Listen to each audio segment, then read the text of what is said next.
Hi guys, എൻ്റെ പേര് Najeeb. I M 27 years old, dealing with delayed puberty. ഞാനൊരു video ഇട്ടായിരുന്നു, എനിക്ക് കൗമാരം വൈകുന്ന അവസ്ഥയാണ് എന്നൊക്കെ പറഞ്ഞൊരു വീഡിയോ ഇട്ടായിരുന്നു. അപ്പോൾ ഞാൻ എങ്ങനെയാണിത് തിരിച്ചറിഞ്ഞത്, കൗമാരം വൈകിയത് ഞാൻ എങ്ങനെയാണ് തിരിച്ചറിഞ്ഞത്, അല്ലെങ്കിൽ ടെസ്റ്റോസ്റ്റിറോൺ എനിക്ക് കുറവാണ് എന്നൊക്കെ ഞാൻ പറഞ്ഞായിരുന്നു ഒരു വീഡിയോയിൽ. അപ്പോൾ എങ്ങനെയാണ് ഞാൻ ഈ ലോ ടെസ്റ്റോസ്റ്റിറോൺ, കൗമാരം ഡിലേ ആകുന്ന, വളർച്ച കുറവാണ് എന്നൊക്കെ എങ്ങനെയാണ് തിരിച്ചറിഞ്ഞത് എന്നൊക്കെയാണ് ഈ വീഡിയോയിലൂടെ സംസാരിക്കാൻ പോകുന്നത്. അപ്പോൾ ഞാൻ പ്രധാനമായിട്ട് ഇത് തിരിച്ചറിഞ്ഞത് ഞാൻ ജനിച്ചപ്പോൾ തിരിച്ചറിഞ്ഞതാണ്. അതായത് ഞാൻ ജനിച്ചപ്പോൾ എനിക്ക് ടെസ്റ്റോസ്റ്റിറോൺ കുറവാണ്, ആ പ്രായത്തിലുള്ള ടെസ്റ്റോസ്റ്റിറോൺ കുറവായിരുന്നു. പിന്നെ ഞാൻ ജനിച്ചപ്പോൾ മൈക്രോ പെനിസ് എന്ന് പറയുന്ന കണ്ടീഷൻ ഉണ്ടായിട്ടാണ് ഞാൻ ജനിച്ചത്.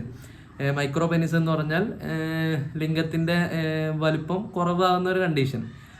അപ്പോൾ പേരൻസിനോട് ഡോക്ടേഴ്സ് പറഞ്ഞു എവറിത്തിങ് ഓൾ റൈറ്റ്, അവയവങ്ങൾക്ക് ഒന്നും കുഴപ്പമൊന്നുമില്ല, പക്ഷേ വളർച്ചാ കാലഘട്ടത്തിൽ ഒന്ന് ശ്രദ്ധിക്കണമെന്ന് പറഞ്ഞു കുട്ടിയെ. അപ്പോൾ എന്നെ ശ്രദ്ധിക്കണം എന്ന് പറഞ്ഞു പേരൻസിനോട്. അങ്ങനെ നമ്മൾ വളർച്ചയിലോട്ട് എത്തി. പ്യൂബർട്ടി സമയത്ത് 14 വയസ്സാകുമ്പോഴാണ് ഞാൻ പിന്നെ ഇതിലോട്ട് ചികിത്സിക്കാൻ, വീട്ടുകാർ എന്നെ കൊണ്ട് ചികിത്സിക്കാൻ പോകുന്നത്. അങ്ങനെ എൻഡോക്രിനോളജിസ്റ്റിൻ്റെ അടുത്തോട്ട് പോയി. മാറ്റങ്ങളൊന്നും കാണാത്തതുകൊണ്ട് ഡിലേഡ് പ്യൂബർട്ടി, ഇപ്പോൾ താടി മീശയൊന്നും വരുന്നില്ല, എനിക്ക് പുരുഷന്മാരുടെ മാറ്റങ്ങളൊന്നും വരുന്നില്ല എന്ന് കണ്ടപ്പോൾ നേരെ ഡോക്ടേഴ്സിൻ്റെ അടുത്തോട്ട് കൊണ്ടുപോയി. അടുത്തുള്ള കുട്ടികളെ നോക്കുന്ന ഒരു ജനറൽ ഡോക്ടറുടെ അടുത്തോട്ട് കൊണ്ടുപോയി. അങ്ങനെ ഡോക്ടറെ അടുത്തോട്ട് കൊണ്ടുപോയി എൻഡോക്രിനോളജിസ്റ്റിനായിട്ട് റെക്കമെൻഡ് ചെയ്ത് എൻഡോക്രിനോളജിസ്റ്റിനെ അടുത്ത് കൊണ്ടുപോയി.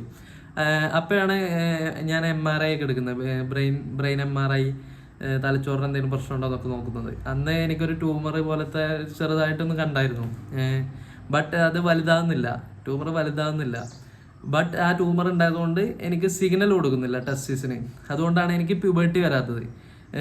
ബ്രെയിനാണ് നമ്മളെ എല്ലാ കാര്യങ്ങളും നിയന്ത്രിക്കുന്നത്, ഹോർമോൺസ്, എല്ലാ വളർച്ചകൾ, ഇതൊക്കെ നിയന്ത്രിക്കുന്നത്. ഇപ്പം ഞാൻ പറഞ്ഞു മൈക്രോപെനിസ് എന്ന് പറയുന്ന കണ്ടീഷനാണ് ജനിച്ചപ്പോൾ എന്ന് പറഞ്ഞു. അപ്പോൾ എന്തുകൊണ്ടാണ് ഈ മൈക്രോപെനിസ്, ലിംഗത്തിൻ്റെ വളർച്ച ജനിക്കുമ്പോൾ തന്നെ ചില കുട്ടികളിലോട്ട് കുറയുന്നത്? അതിന് കുറേ കാരണങ്ങളുണ്ട്. ചിലപ്പോൾ പാരമ്പര്യമായിരിക്കാം, ചിലപ്പോൾ നമ്മൾ ഈ കുട്ടികൾ ഗർഭപാത്രത്തിലിരിക്കുമ്പോൾ അവർക്ക് വേണ്ട ടെസ്റ്റോസ്റ്റിറോൺ എന്ന് പറയുന്ന ഹോർമോണൊക്കെ ഇല്ലാതെ ആകുമ്പോൾ വലിപ്പക്കുറവൊക്കെ വരാം. അതുകൊണ്ടൊക്കെ ആയിരിക്കാം, അല്ലെങ്കിൽ പാരമ്പര്യമായിരിക്കാം. ഇപ്പോൾ ഫാദറിന് ഇപ്പോൾ മൈക്രോപെനിസ് ഉണ്ടെങ്കിൽ കുട്ടികൾക്ക് മൈക്രോപെനിസ് ഒക്കെ ഉണ്ടാവാൻ ചാൻസ് ഉണ്ടെന്ന് തോന്നുന്നു. അപ്പോൾ പല കാരണങ്ങളായിരിക്കാം. ബട്ട് ഇതൊക്കെ ചികിത്സിക്കേണ്ടതുണ്ട്. നമ്മൾ അനുമാനിക്കരുത് എന്ത് പാരമ്പര്യമാണോ അല്ലെങ്കിൽ മറ്റെന്തെങ്കിലും ആണോ എന്ന് പറഞ്ഞ് ചികിത്സ ചെയ്യാതിരിക്കരുത്. അങ്ങനെ ഞാൻ ബ്രെയിൻ MRI എടുത്തു, ഒരു ട്യൂമർ കണ്ടു. അപ്പോൾ അത് കാരണം എനിക്ക് വളർച്ച വരാത്തത് അത് കാരണമാണെന്ന് പറഞ്ഞു ഡോക്ടേഴ്സ്.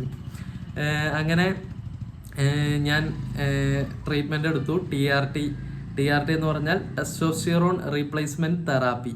അതായത് ഞാൻ പറഞ്ഞു ടെസ്റ്റോസ്റ്റിറോൺ എന്ന് പറയുന്നത് പുരുഷന്മാരുടെ സെക്സ് ഹോർമോണാണെന്ന്. ആ ടെസ്റ്റോസ്റ്റിറോൺ എന്ന് പറയുന്ന ഹോർമോൺ നമ്മുടെ ശരീരത്തിൽ ഉൽപ്പാദിപ്പിക്കാതെ വരുമ്പോൾ പുറത്തുനിന്ന് ഇഞ്ചക്ഷൻ രൂപത്തിലും മറ്റു പല രൂപത്തിലൊക്കെ എടുക്കും. അങ്ങനെ ഇഞ്ചക്ഷൻ എടുത്തു. TRT ഒരു 6 മാസം TRT എടുത്തു. TRT എടുത്തപ്പോൾ നമ്മളെ പല മാറ്റങ്ങളും വന്നു. ഇറക്ഷന് മാറ്റങ്ങൾ വന്നു, ഉദ്ധാരണം കൂടി പെട്ടെന്ന്. അന്ന് ഞാൻ ചെറിയ പ്രായം, 14 വയസ്സുള്ളൂ. പെട്ടെന്നുള്ള ഉദ്ധാരണം, അതൊക്കെ 24 hour 24 മണിക്കൂറും ഇറക്ഷൻ ഒക്കെ വരുമ്പോൾ നമ്മൾ അന്ന് നമുക്ക് വിദ്യാഭ്യാസമില്ല, നമ്മൾ ചെറിയ കുട്ടിയാണത്, എന്താണ് നടക്കുന്നതെന്നൊന്നും അറിയില്ല. അപ്പോൾ 24 hour ഹൈ ഇറക്ഷൻ ആയിരിക്കും. അപ്പോൾ നമ്മൾ എന്താണ് പാനിക്കാവും, എന്താണ് സംഭവം, നമുക്ക് അന്ന് വിദ്യാഭ്യാസം ഇല്ല. സാധാരണ പ്യൂബർട്ടി എന്ന് പറയുന്നത് സ്റ്റെപ്പ് ബൈ സ്റ്റെപ്പായിട്ട് ഇങ്ങനെ പോകുന്നൊരു ഇതാണ്. ഇത് എനിക്ക് പെട്ടെന്ന് ഒരു ഹൈ ഡോസ് TRT വരുമ്പോൾ നമുക്ക് ഹൈ ഇറക്ഷൻ വരും പെട്ടെന്നൊരു ദിവസം. അപ്പോൾ നമുക്ക് എന്താണ് സംഭവിക്കുന്നതെന്നൊന്നും മനസ്സിലാവില്ല. അതിന് എനിക്ക് ഒരു 6 മാസം ഞാൻ TRT എടുത്തു. എൻ്റെ ഹോർമോൺ ലെവൽ ഹൈ ആയി ബ്ലഡിലെ. അത് കാരണം തന്നെ ഹൈ ലിബിഡോ, ഇറക്ഷൻ ഹൈ ഒക്കെ വന്നു.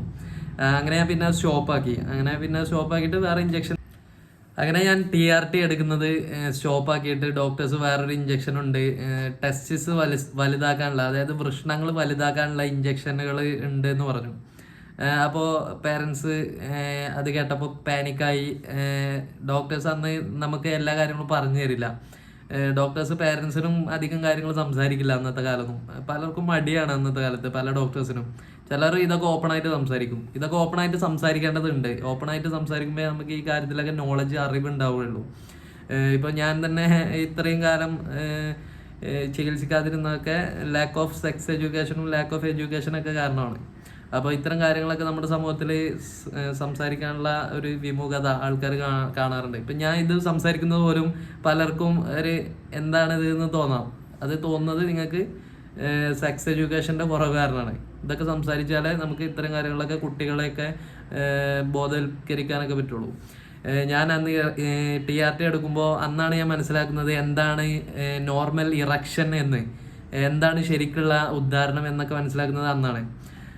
അങ്ങനെ ഞാൻ ഇറക്ഷൻ ടെസ്റ്റോസ്റ്റിറോൺ ഇഞ്ചക്ഷൻ ചെയ്യുന്നത് നിർത്തിയിട്ട് വേറെ ഇഞ്ചക്ഷൻ ഉണ്ടെന്ന് പറഞ്ഞു ഡോക്ടേഴ്സ്. ബട്ട് അത് എൻ്റെ പേരൻസ് അത് ചെയ്യാതെ നിർത്തി.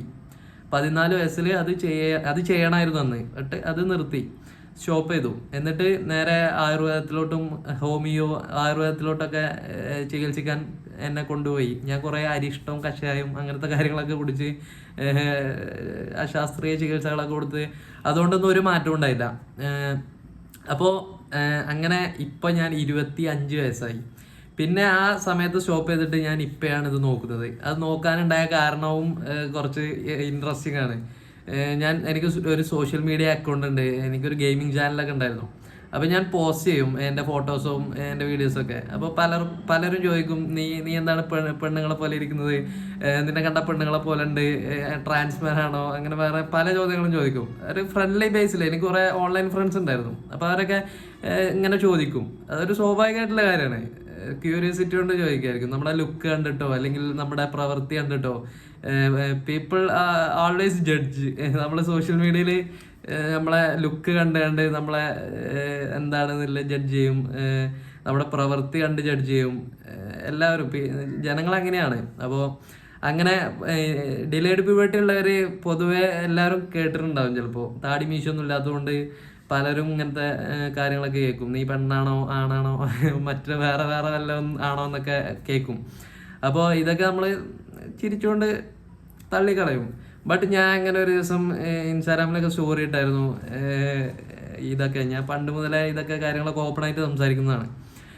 അങ്ങനെ ഞാൻ ഈ പെണ്ണാണോ എന്ന് ചോദിക്കുന്നതുകൊണ്ട് എനിക്കറിയാമായിരുന്നു എനിക്ക് ടെസ്റ്റോസ്റ്റിറോൺ കുറവാണെന്ന്. ബട്ട് ഈ ഡിലേഡ് പ്യൂബർട്ടി എന്നുള്ളതിനെ കുറിച്ചൊന്നും എനിക്കൊരു ഐഡിയ ഇല്ല. പ്യൂബർട്ടി എന്നൊക്കെ പറയുന്നത് എല്ലാവർക്കും വരുന്ന ഒരു സംഗതിയാണെന്നൊക്കെയാണ് നമ്മൾ വിചാരിച്ചിരിക്കുന്നത്. പ്യൂബർട്ടിയിലുള്ള ചേഞ്ചസ് വരാത്ത ആളാണ് എന്നൊന്നും എനിക്ക് മനസ്സിലായില്ല. അങ്ങനെ ഞാൻ ടെസ്റ്റോസ്റ്റിറോൺ പോയി ചെക്ക് ചെയ്തു. ഞാൻ ടെസ്റ്റോസ്റ്റിറോൺ കുറവായതുകൊണ്ടാണ് താടി മീശൊന്നും വരാത്തത് എന്നുള്ള ഒരു ഇത് എനിക്കുണ്ടായിരുന്നു. ബട്ട് എനിക്കറിയില്ല ടെസ്റ്റോസ്റ്റിറോൺ കുറഞ്ഞു കഴിഞ്ഞാൽ മറ്റ് പല പ്രശ്നങ്ങളും ഉണ്ടാവും. ഞാൻ വിചാരിച്ചിരുന്നത് കുട്ടികളുണ്ടാവില്ല. അപ്പോൾ അന്ന് ഞാൻ ചിന്തിച്ചിരുന്നത് കുട്ടികളുണ്ടാവില്ല, കുഴപ്പമില്ല, കുട്ടികളുണ്ടാവാത്തതല്ലേ, ഇതൊന്നും പ്രശ്നമില്ല, നമ്മളിങ്ങനെയാണ് ജനിച്ചത്, അപ്പോൾ ഇങ്ങനെ തന്നെ മുന്നോട്ട് പോകാമെന്നൊക്കെ കരുതും. ആ തോട്ടുകളൊക്കെ വരാൻ കാരണം ചിലപ്പോൾ ഈ വിദ്യാഭ്യാസം ഇല്ലാത്തതുകൊണ്ടും ആയിരിക്കാം, അല്ലെങ്കിൽ മറ്റു പല ഈ ടെസ്റ്റോസ്റ്റിറോൺ ഹോർമോൺ കുറഞ്ഞതുകൊണ്ട് നമ്മൾ സെക്ഷൽ ഇൻട്രസ്റ്റ്, സെക്ഷൽ താല്പര്യങ്ങളൊക്കെ കുറയാം. അപ്പോൾ അത് കാരണം നമുക്ക് ഈ മാരേജ്, കല്യാണം, സെക്സ്, കുട്ടികൾ ഇതിനോടൊന്നും ഒരു ആഗ്രഹം ഉണ്ടാവില്ല. ചിലപ്പോൾ അതും ഒരു കാരണമായിരിക്കാം. അങ്ങനെയായിരുന്നു അങ്ങനെ ഞാൻ ടെസ്റ്റോസ്റ്റിറോൺ കുറവ്, താടി മീശയും വരാത്തത് ടെസ്റ്റോസ്റ്റിറോൺ കുറവ് കാരണമാണ് എന്ന് മനസ്സിലാക്കി ഞാൻ ഒരു ലാബിൽ പോയി ടെസ്റ്റോസ്റ്റിറോൺ ചെക്ക് ചെയ്തു. അപ്പോഴാണ് എനിക്ക് മനസ്സിലായത് എനിക്ക് ടെസ്റ്റോസ്റ്റിറോൺ വളരെ കുറവാണ്. എൻ്റെ ടെസ്റ്റോസ്റ്റിറോൺ ലെവൽ എന്ന് പറയുന്നത് അന്ന് 27 നാനോഗ്രാം ഡെസിലിറ്റർ അങ്ങനെ എന്തോ ആയിരുന്നു. ഡെസിലിറ്റർ എന്ന് പറയുന്ന ഒരു അളവാണ്, അളവ് നോക്കുന്ന ഒരു ഇതാണ്. ബ്ലഡ് ചെക്ക് ചെയ്തപ്പോൾ അങ്ങനെ നോർമൽ എന്ന് പറയുന്നത് ഒരു 300 മുതൽ 500 വരെയൊക്കെ 1000 വരെയൊക്കെ വേണം ടെസ്റ്റോസ്റ്റിറോൺ ലെവൽ ഒരു പുരുഷന്. ഈ 27 നാനോഗ്രാം ഡെസിലിറ്റർ എന്ന് പറയുന്നത് സ്ത്രീകൾക്ക് ഉണ്ടാകുന്ന ടെസ്റ്റോസ്റ്റിറോണിൻ്റെ അളവാണ്. അതിലേറെ കുറവാണ് സ്ത്രീകൾക്ക് ഉണ്ടാവും ടെസ്റ്റോസ്റ്റിറോൺ. അപ്പോൾ അത്രയും ലെവൽ കുറവാണ് ഈ 27 നാനോഗ്രാം ഡെസിലിറ്റർ എന്ന് പറയുന്നത്. അതുകൊണ്ട് തന്നെ ഇറക്ഷന് പ്രശ്നങ്ങളുണ്ടാവും, പല പ്രശ്നങ്ങളുണ്ടാവും. ബട്ട് നമുക്കിതൊന്നും മനസ്സിലാക്കാനുള്ള ഒരു ഇതില്ല. അപ്പോൾ അതുകൊണ്ടൊക്കെയാണ് ഞാൻ ഈ വീഡിയോ ചെയ്യുന്നത്. അങ്ങനെ ഞാൻ 27 വയസ്സിൽ വീണ്ടും ഒരു ഡോക്ടറെ കണ്ടു. ഡോക്ടർ TRT വീണ്ടും എനിക്ക് റെക്കമെൻഡ് ചെയ്തു. TRT ചെയ്തപ്പോൾ തന്നെ ഡോക്ടേഴ്സ് പറഞ്ഞത് നീ കുട്ടികളൊന്നും പ്രതീക്ഷിക്കേണ്ട, നിനക്ക് കുട്ടികളുണ്ടാവില്ല, ക്ലൈൻഫെൽട്ടർ സിൻഡ്രോം ആണ് നിനക്ക് എന്നൊക്കെ പറഞ്ഞുകൊണ്ടാണ് TRT വരുന്നത്. അങ്ങനെ ഞാൻ ഒരു 4 മാസം TRT ചെയ്തു. പല മാറ്റങ്ങളുണ്ടായി. ഇറക്ഷൻ്റെ ക്വാളിറ്റി വർദ്ധിച്ചു. സെമൻ ഫ്ലൂയിഡ് സെമൻ പുറത്ത് വരൽ തുടങ്ങി മാസ്റ്റർബേഷൻ ചെയ്യുമ്പോൾ. ബട്ട് അതിൽ സെമനിൽ സ്പേം ഉണ്ടാവണമെന്നില്ല. TRT ചെയ്യുമ്പോൾ ചിലപ്പോൾ സ്പേം ഉണ്ടാവില്ല, ബീജം ഉണ്ടാവില്ല സെമനിൽ. അങ്ങനെ അത് ടെസ്റ്റ് ചെയ്ത് നോക്കണം നമ്മൾ. ഞാൻ ടെസ്റ്റ് ഒന്നും ചെയ്തില്ല. അങ്ങനെ 4 മാസം ഞാൻ TRT ചെയ്തു. ഞാൻ അൺകംഫർട്ടബിൾ ആയിരുന്നു ആ ഹോസ്പിറ്റലിലെ ഡോക്ടറുമായിട്ട്. എനിക്ക് കുറച്ച് മാനസികപരമായി അന്ന് ഉൾക്കൊള്ളാൻ കഴിഞ്ഞിട്ടുണ്ടായിരുന്നില്ല. അപ്പോൾ ഞാൻ എന്നിട്ട് അത് സ്റ്റോപ്പ് ചെയ്ത്, വീട്ടുകാരോട് ഉള്ള ദേഷ്യവും കാരണമൊക്കെ സ്റ്റോപ്പ് ചെയ്ത്. എന്നിട്ട് ഞാൻ പിന്നെ കുറച്ച് കാലം കഴിഞ്ഞ് കുറച്ച് പൈസയൊക്കെ ഉണ്ടാക്കി. നല്ല ചികിത്സക്ക് നല്ല പൈസയാവും, അപ്പോൾ നല്ല കോസ്റ്റ്ലിയാണ്, ക്യാഷ് എല്ലാം വേണം. അപ്പോൾ ഞാൻ വേറെ ഡോക്ടറെ കണ്ടു. ആ ഡോക്ടർ 27 വയസ്സിലാണ് ഇപ്പം ഞാൻ ഇപ്പം ചികിത്സിക്കുന്ന ഡോക്ടറെ കാണുന്നത്. അപ്പോൾ ഡോക്ടർ എന്നോട് പറഞ്ഞത്, നിനക്ക് സെക്കൻഡറി ഹൈപ്പോഗോണാഡിസം എന്ന് പറയുന്ന കണ്ടീഷനാണ്, നിന്റെ ടെസ്റ്റിസ് ഹെൽത്തിയാണ്, ഒരു പ്രശ്നവുമില്ല, നിന്റെ തലയിലാണ് പ്രശ്നം. അപ്പോൾ തലയിൽ സിഗ്നൽ കൊടുക്കാത്തതുകൊണ്ടാണ് ടെസ്റ്റിസ് വർക്ക് ചെയ്യാത്തത്. അതാണ് സെക്കൻഡറി ഹൈപ്പോഗോണാഡിസം എന്ന് പറയുന്ന കണ്ടീഷൻ. അപ്പോൾ അത് കാരണം TRT എടുക്കുകയല്ല വേണ്ടത്. അതായത് നമ്മുടെ ശരീരത്തിൽ ടെസ്റ്റോസ്റ്റിറോൺ ഉൽപ്പാദിപ്പിക്കാനുള്ള കഴിവുണ്ട്, എന്നിട്ടും പുറത്തുനിന്ന് എടുക്കുകയല്ല വേണ്ടത്, ശരീരത്തെ ഉൽപ്പാദിപ്പിക്കുകയാണ് വേണ്ടത്. അപ്പോൾ ശരീരത്തിൽ 2 ഇഞ്ചക്ഷൻ ഉണ്ട്, ബ്രെയിനിലെ സിഗ്നൽ കൊടുക്കുന്ന 2 ഇഞ്ചക്ഷൻ ഉണ്ട്. അപ്പോൾ അത് എടുത്താൽ മതി എന്നൊക്കെ പറഞ്ഞു. അങ്ങനെ അതാണ് ഇപ്പോൾ ഞാൻ ചികിത്സിക്കുന്നത്. ഇപ്പോൾ ഞാൻ ചികിത്സ തുടരുന്നു. അപ്പോൾ നമുക്ക് ഈ ചികിത്സയിലൂടെ നമ്മുടെ ടെസ്റ്റിസ് പ്രവർത്തിപ്പിക്കാനും പറ്റും, നാച്ചുറൽ ടെസ്റ്റോസ്റ്റിറോൺ കൂട്ടാനൊക്കെ പറ്റും. ഞാൻ ഇപ്പോൾ ചെയ്തുകൊണ്ടിരിക്കുന്നത് 4-5 മാസമായിട്ട്, 6 മാസമായി. അപ്പോൾ എന്തുകൊണ്ടും TRTയിലേറെ ബെറ്റർ എൻ്റെ കേസിൽ ഡോക്ടർ റെക്കമെൻഡ് ചെയ്തത് ഇതാണ് ഇപ്പം ചെയ്യുന്നത്. ബട്ട് കോസ്റ്റ്ലിയാണ്, നല്ല നല്ല പൈസ വേണം. അപ്പോൾ അത് ചെയ്യാതിരിക്കരുത്. ചെയ്യുന്നുണ്ട് ഞാൻ. കുറച്ച് സമയം എടുക്കും ഇത് ശരിയാവാൻ. TRT ചെയ്താൽ നമുക്ക് പെട്ടെന്ന് താടി മീശയൊക്കെ വരും. ബട്ട് നമ്മൾ അത് റെക്കമെൻഡ് ചെയ്യുന്നില്ല ഡോക്ടേഴ്സ് എനിക്ക്. അപ്പോൾ അതുകൊണ്ട് ഞാൻ അത് ചെയ്യുന്നില്ല. ഡോക്ടേഴ്സിൻ്റെ ഇത് അനുസരിക്കുന്നു, റെസ്പെക്റ്റിങ് ഡോക്ടേഴ്സ്. നമ്മൾ വീട്ടുകാർക്കും നാട്ടുകാർക്കും ഒരു ബോധവുമില്ല, ഡോക്ടേഴ്സിനൊന്നും ഒരു ബഹുമാനമില്ല. ഡോക്ടേഴ്സിനെ റെസ്പെക്ട് ചെയ്യേണ്ടത് ഡോക്ടേഴ്സ് പറയുന്നത് കേൾക്കുക എന്നുള്ളതാണ്.